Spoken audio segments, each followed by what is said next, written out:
Okay students, welcome to our next lecture. In the last lecture what we have studied, we studied the first application of Gauss theorem. ठीक है, वो क्या थी? Electric field due to spherical shell, hollow shell, sorry this is conducting hollow sphere. ठीक है, it was for conducting hollow sphere. Clear. अब देखो ये कंडक्टिंग है तो बट ऑब्वियस है कंडक्टर के अंदर चार्ज प्रेजेंट नहीं होता. Due to repulsion charge gets evenly distributed over the surface. Clear. तो यहाँ पे चार्ज आपका ओवर डिस्ट्रीब्यूटेड हो गया. पी पॉइंट, ये वो पॉइंट है जहाँ पे हमें इलेक्ट्रिक फील्ड निकालनी है ड्यू टू दिस स्फीयर. तो पहले हमने क्या कंसिडर करा कि P point lies outside the shell. Outside the shell है तो X is greater than R. ठीक है, एक्स क्या है? सेंटर से पी पॉइंट के डिस्टेंस. ठीक है, फॉर दिस, ठीक है, we have first consider a Gaussian surface. Okay, देखो ये गॉसियन सरफेस हमने स्फीयर ही क्यों कंसिडर करी? क्योंकि अब देखो ये पॉइंट ले लो, आप चाहे ये पॉइंट ले लो, चाहे आप ये पॉइंट कंसिडर कर लो, चाहे आप ये पॉइंट कंसिडर कर लो, हर एक पॉइंट सेंटर से कितने डिस्टेंस पे रहेगा? एक्स पे ही, क्योंकि वो रेडियस है. ठीक है, और corresponding to X for every point electric field would be same. ठीक है, क्योंकि electric field is inversely proportional to X square. तो हमारा अगर डिस्टेंस सेम है तो इलेक्ट्रिक फील्ड भी हर एक पॉइंट के लिए क्या होगी? सेम होगी. तो हमें गॉसियन सरफेस वही कंसिडर करनी है जिसके लिए इलेक्ट्रिक फील्ड हमारी क्या रहे? सेम. ओके, ठीक है. फिर हमने ये कैलकुलेशन की थी. सेकेंड हमने लिया when P lies on the sphere. Third लिया हमने P lies inside the sphere. Inside the sphere के लिए कोई भी चार्ज एनक्लोज नहीं था स्फीयर में, तो इलेक्ट्रिक फील्ड क्या हो जाएगी? ज़ीरो. क्लियर. ठीक है, इसी को एक्सटेंड करते हुए हमारा नेक्स्ट एप्लीकेशन है गॉस थ्योरम की. इलेक्ट्रिक फील्ड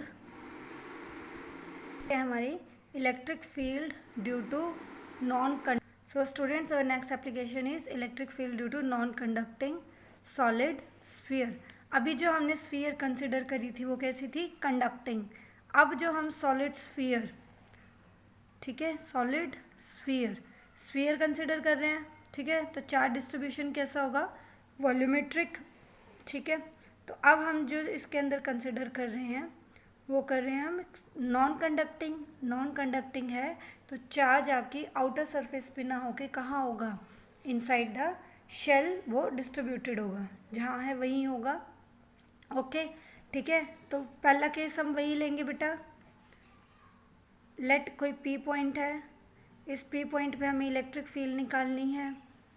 ठीक है, फर्स्ट पॉइंट ये आपकी आर कंसिडर कर लो. ठीक है, let P lies outside the shell, outside the sphere, sorry, और स्फीयर के बाहर है. ठीक है, तो इसको गॉस अप्लाई करने के लिए पहले हमें क्या कंसिडर करनी पड़ेगी? Close Gaussian surface. अब गॉसियन सरफेस आपकी कैसी होनी चाहिए? It can be A sphere, it can be a cylinder, but एक ऐसी सरफेस जिसके लिए इलेक्ट्रिक फील्ड क्या हो? सेम हो. तो ये डिस्टेंस हमने एक्स ले ली. ठीक है, तो अगर आप एक स्फीयर कंसिडर करोगे इस पॉइंट से, ठीक है, तो फोर एक्स क्या होगा? सेम होगा. ठीक है, तो इलेक्ट्रिक फील्ड आपकी हर पॉइंट के लिए क्या होगी? सेम होगी. ठीक है, तो जो केस आपने जैसे पीछे निकाला था सेम इसके लिए वही आ जाएगा.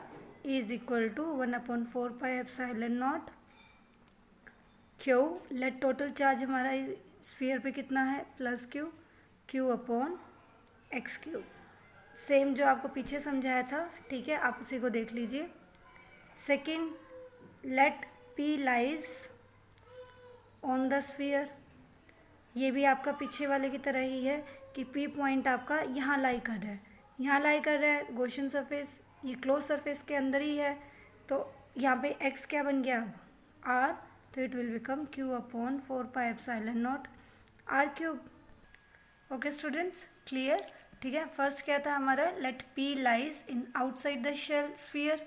ठीक है, आउटसाइड द स्फीयर है, गॉसियन सरफेस कंसिडर करी. देख, ठीक है, इसके लिए चलो हम कर लेते हैं, मैं आपको बता देती हूँ. ये हमने एक स्मॉल एरिया वेक्टर कंसिडर करा. ठीक, एरिया कंसिडर करा. इसका एरिया वेक्टर कहाँ होगा? परपेंडिकुलर. ठीक है, for the same case electric field की डायरेक्शन भी क्या होगी? परपेंडिकुलर. दोनों में एंगल कितना हो गया 0 डिग्री, ठीक है। E D S cos theta is equal to net charge enclosed is Q upon epsilon not, okay. E dot D S ds is equal to q upon epsilon naught, ठीक है। what is the integration of d, area complete, मतलब ये क्या कर रहा है, integrate कर रहा है इन सारे एरियाज को, स्मॉल एरियाज को। तो कंप्लीट एरिया क्या है स्फीयर का 4 pi X square, this is equal to Q upon epsilon naught and E is equal to Q upon epsilon naught 4 pi X square, clear, ठीक है। And when P lies on the sphere, इसके लिए अगर आप Gaussian surface consider करो तो आप यही कंसिडर कर सकते हो। डिस्टेंस कितनी हो गई r, ठीक है। तो x की जगह आपका क्या आ जाएगा r स्क्वायर, क्लियर, ओके, ठीक है। Sorry r, okay students.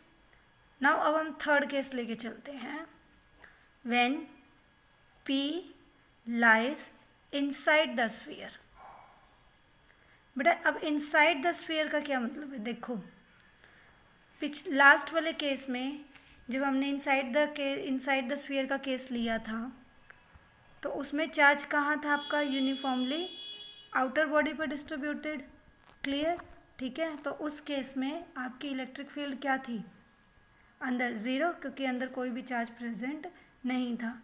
लेकिन अब इसके अंदर क्या है, इंटीरियर में चार्ज प्रेजेंट है, क्लियर, ठीक है, ओके। अब इसके अंदर चार्ज प्रेजेंट है, ठीक है। ये तो डिस्टेंस हमारी कितनी है r, लेट ये P पॉइंट है जहाँ पे हमें क्या निकालना है, इलेक्ट्रिक फील्ड, क्लियर। इस पॉइंट पे हमें क्या निकालनी है, इलेक्ट्रिक फील्ड। अब इस P पॉइंट पे अगर हमें इलेक्ट्रिक फील्ड निकालनी है तो हमें क्या कंसिडर करनी पड़ेगी, एक Gaussian surface, and let this distance is x, clear. ये हमने गॉसियन सरफेस कंसिडर करी, हर एक डिस्टेंस x है, हर एक पॉइंट पे इलेक्ट्रिक फील्ड क्या होगा, सेम होगा, ठीक है। ये आपकी x हो गई इस पॉइंट से डिस्टेंस। यहाँ पे एक स्मॉल एरिया कंसिडर करो, ठीक है। इलेक्ट्रिक फील्ड की डायरेक्शन देखो, पहले हम एरिया वेक्टर की direction perpendicular to this surface, electric field भी इसी तरफ, दोनों में एंगल कितना हो गया 0 डिग्री, ठीक है, clear. Now let rho is the charge density of the sphere, rho क्या है हमारी, charge density of the sphere. Charge density of the sphere का क्या मतलब है बेटा, व्हाट इज रो, रो क्या होता है, स्फीयर है तो इसका वॉल्यूम होगा, charge per unit volume, charge per unit volume कितना चार्ज है, पर यूनिट वॉल्यूम कितना चार्ज है, रो, क्लियर, ठीक है। अब एक बात बताओ, इस पूरी रो का इस पूरी गॉसियन सरफेस का वॉल्यूम कितना होगा, ये आल्सो एक स्फीयर बन रही है विद रेडियस x, ठीक है। तो वॉल्यूम ऑफ गॉसियन सरफेस कितना होगा 4/3 पाई एक्स क्यूब, क्लियर, ठीक है। ये वॉल्यूम होता है स्फीयर का 4/3 पाई r स्क्वायर, r की जगह x आ गया। तो यहाँ से रो चार्ज कितना आ गया, टोटल चार्ज कितना इनक्लोज्ड आया, charge enclosed by Gaussian surface, कितना चार्ज इनक्लोज्ड आएगा, rho into volume, rho into volume is 4/3 X cube, clear यहाँ तक, ओके, ठीक है। अब हम अप्लाई करते हैं Gauss theorem, E D S cos 0 is equal to Q upon epsilon not, ठीक है।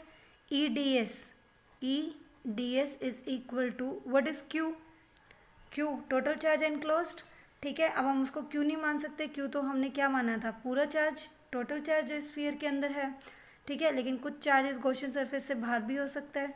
तो अब charge enclosed by Gaussian surface कितना आया, rho into 4/3 pi X cube upon epsilon not, okay.